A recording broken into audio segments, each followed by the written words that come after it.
What's behind GNA's decision to launch offensive to seize Sirte? Analysts question the rationale for offensive but agree Haftar is in the back foot. Weakened but not entirely vanquished, this is the position that Libyan renegade military commander Khalifa Haftar currently finds himself in. After launching a military campaign to wrest control of the capital in April last year, the 76-year-old was dealt a series of setbacks over the past 2 months that resulted in the internationally recognized Government of National Accord, GNA, in Tripoli bringing most of western Libya back under its control. Haftar's self-styled Libyan National Army, LNA, has since withdrawn to the coastal city of Sirte, some 450 kilometers, 280 miles, east of Tripoli, and Al Jufra air base in central Libya. Buoyed by their recent military victories in western Libya, GNA forces have launched an offensive to capture Sirte, with fighting so far concentrated on the city's western and southern outskirts.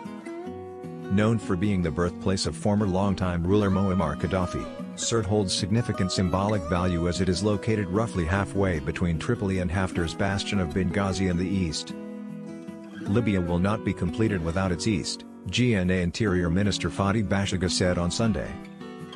But symbolism aside, some analysts warned that GNA's decision to continue pursuing Haftar eastwards was counterintuitive and risked jeopardizing the gains it has achieved so far. "I don't see a strategic rationale for the GNA-aligned militia's continued push eastward," said Jason Pack, a fellow at the Middle East Institute and founder of risk consultancy Libya Analysts LLC, in reference to Sirte.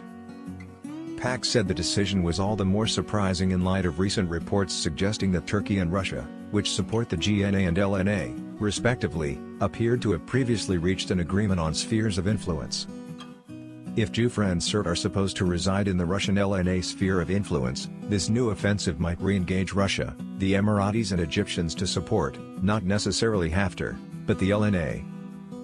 Whereas if the GNA had let sleeping dogs lie, they could have proclaimed total victory in their quest to recapture Tripolitania and worked with their Turkish allies on how to consolidate this victory at the international level. Internal dynamics go some way towards explaining the GNA's inclination to opt for a military solution that would see Haftar further marginalized. A number of GNA officials, including Prime Minister Fayez al-Sarraj, have repeatedly refused to hold talks with Haftar, citing the LNA's past violations of ceasefire agreements and attacks on civilian infrastructure, including residential neighborhoods and hospitals. Deputy Prime Minister Ahmed Matik recently met scorn upon his return from talks in Russia after informing his hierarchy that Moscow had declared Sirte a red line. "The red lines are drawn by the blood of our martyrs. Only the weak and servile opportunists succumb to foreign pressure," retorted Interior Minister Bashaga in a tweet on Sunday.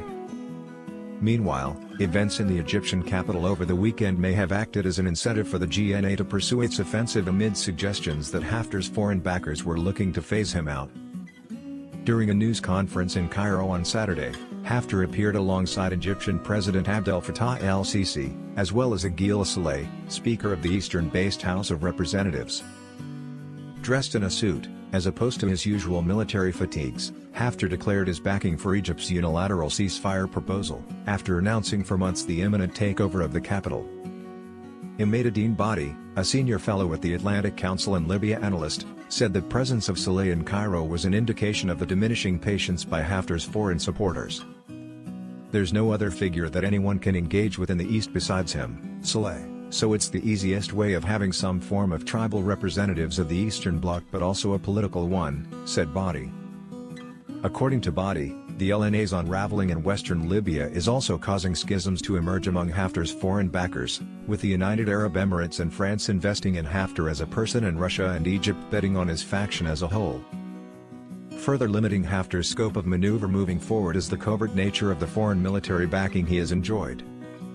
At this juncture, the Emiratis can't back him anymore, at least not enough for him to regain everything he has lost without them compromising their plausible deniability about their involvement in the conflict, Badi said.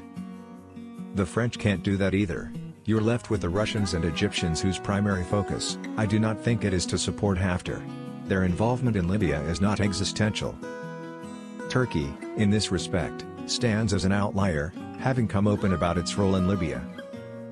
This affords Ankara considerable leverage in the way it supports the GNA, according to Badi, and may well see it increase its investment in the GNA.